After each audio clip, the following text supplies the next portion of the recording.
माँ बाप बोझ नहीं, एक दिल को छू लेने वाली कहानी। एक 85 वर्षीय व्यक्ति अपने 40 वर्षीय उच्च शिक्षित बेटे के साथ अपने घर में सोफे पर बैठे थे। अचानक उनकी खिड़की पर एक कौवा बैठ गया। पिता ने अपने बेटे से पूछा, यह क्या है? बेटे ने जवाब दिया, यह एक कौवा है।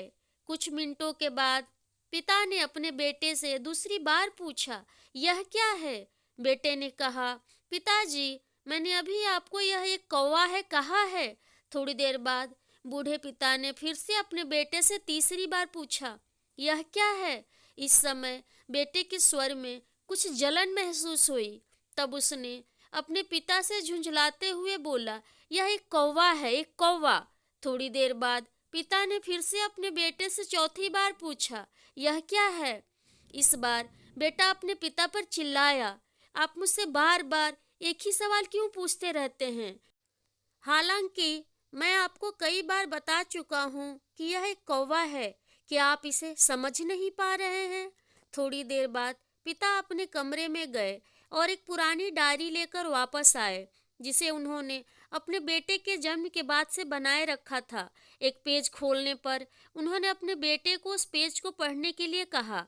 जब बेटे ने इसे पढ़ा तो निम्नलिखित शब्द डायरी में लिखे गए थे, आज मेरा 3 साल का छोटा बेटा सोफे पर मेरे साथ बैठा था। जब खिड़की पर एक कौवा बैठा था, मेरे बेटे ने मुझसे 23 बार पूछा कि यह क्या है, और मैंने उसे 23 बार जवाब दिया कि यह एक कौवा था। मैंने उसे हर बार प्यार से गले लगाया और उसने मुझसे 23 बार फिर से वही सवाल पूछा।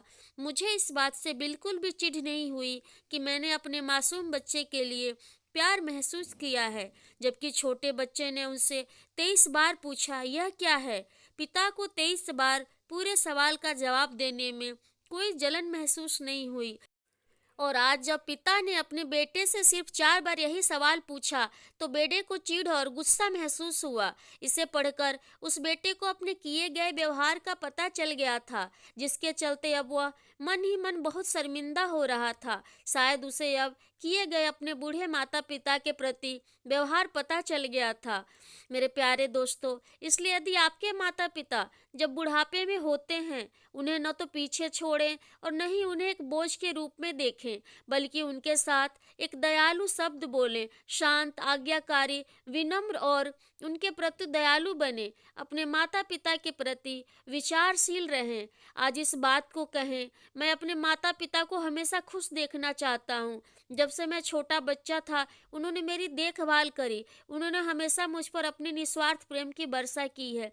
मेरे प्यारे दोस्तों, अगर आपको आज की मेरी यह कहानी अच्छी लगी हो तो कृपया लाइक करें, शेयर करें, कमेंट करें, और अभी तक मेरे चैनल को सब्सक्राइब नहीं किया है तो सब्सक्राइब करके मोटिवेशन बढ़ाएं। आपका बहुत बहुत धन्यवाद।